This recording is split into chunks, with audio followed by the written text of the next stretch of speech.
Exercise है 7.2 और class आपकी चल रही है जी 10 और क्वेश्चन नंबर आज हम जो करेंगे वो होगा 12। इस एक्सरसाइज के 11 क्वेश्चन हम कर चुके हैं और आज इसके दो क्वेश्चन हैं, दोनों हम आज कर लेंगे ताकि ये एक्सरसाइज कंप्लीट हो जाए। इंशाल्लाह जो है कल से इसकी नेक्स्ट एक्सरसाइज शुरू करेंगे। तवज्जो से आपने देखना है, find the area of the sector with central angle of 5/5 radian. Area of sector मालूम करना है, एरिया ऑफ सेक्टर मालूम करना है और जो एंगल दिया हुआ है ना थीटा वो दिया हुआ है π/5 रेडियन।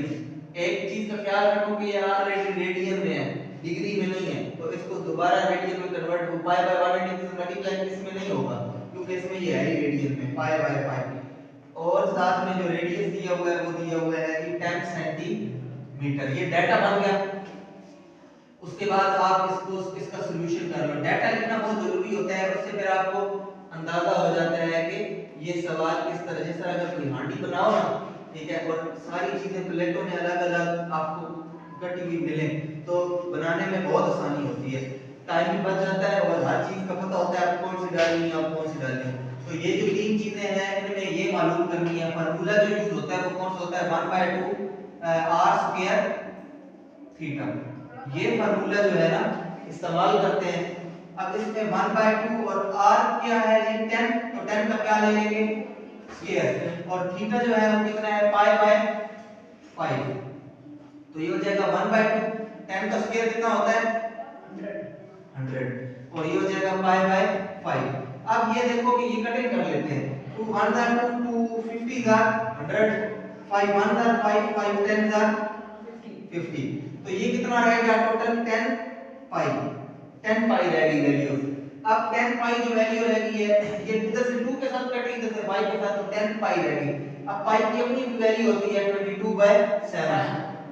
वैसे दूसरी भी होती है 3.14, लेकिन इधर बहुत ज्यादा एडजस्ट जोन सी लगाओ, आपके लिए मुश्किल नहीं है, कैलकुलेटर वाला काम ही है। 10 के साथ आप ये मल्टीप्लाई कर देते हो क्या चीज 22/7, ठीक है। तो आप सिंपल सा काम करो, 10 को 22 से ज़रब करो 220 और 7 के साथ उसको तकसीम कर दो, तो ये तकरीबन आपके पास आंसर क्या बन रहा है भाई, कैलकुलेटर में करके दो, ये बन जाएगा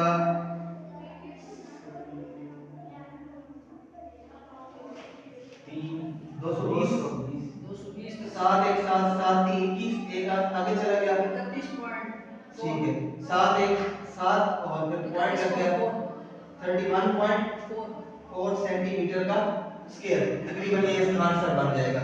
अगर वैसे ही करना चाहो तो आसान तरीका है ये, ठीक है, 7 3 21, एक आगे 10 हो गया, 7 1 7 और 3 आगे चला गया, तो अब छोटा हो गया तो पॉइंट लगा दो और आगे 0 डालो, तो 7 4 28, तो वो फिर उस लिहाज से 31.4 आंसर बन गया, ठीक है। तो ये हमारा क्वेश्चन नंबर 12 कंप्लीट हुआ है। इसी लेक्चर में अगला क्वेश्चन शुरू कर लेते हैं, बहुत आसान है और एक ही लेक्चर में हमारे सवाल एक्सरसाइज कंप्लीट हो जाएगी, ठीक है। फिर आप ये नोट कर लेना। क्वेश्चन नंबर जो 13 है ना, उसके अंदर वो कहता है area of sector central angle theta is circle of radius 2 and 10 square metre. अब इसमें दो चीजें दी हुई हैं, थीटा मालूम करना है। दो चीजों में रेडियस जो दिया हुआ है ना वो दिया हुआ है 2 और जो हमें दिया हुआ है ना एरिया ऑफ सेक्टर वो कितना दिया हुआ है 10। तो मालूम क्या करना है थीटा यानी एंगल मालूम करना है। फार्मूला वही लगेगा, फार्मूला है 1/2 r² थीटा। तो 1/2 r कितने है जी 2 को क्या ले लेंगे स्क्वायर और थीटा हमने मालूम करना है। अच्छा इधर एरिया ऑफ सेक्टर आता है ना, तो एरिया ऑफ सेक्टर कितने हैं 10, तो एरिया ऑफ सेक्टर 10 है और बाकी ये।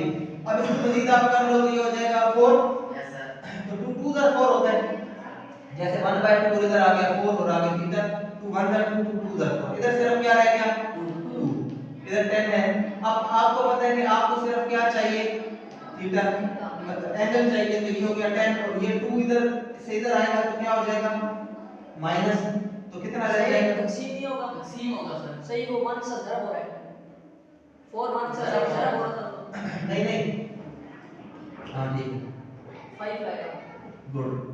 ये हो जाएगा 10 और ये 2 इधर आके डिवाइड होगा तो ये आ जाएगा 5। तो ये आपका आंसर है। ठीक है, ठीक है। तो इसके साथ आप लिख सकते हो 5 रेडियन, तो ये इसका आंसर आ जाएगा। तो यहाँ पे हमारी जो है ना एक्सरसाइज कंप्लीट हो गई, दोनों सवाल हो गए।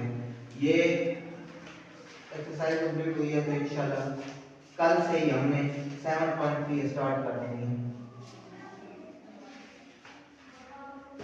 ये लो, ये लो हमारी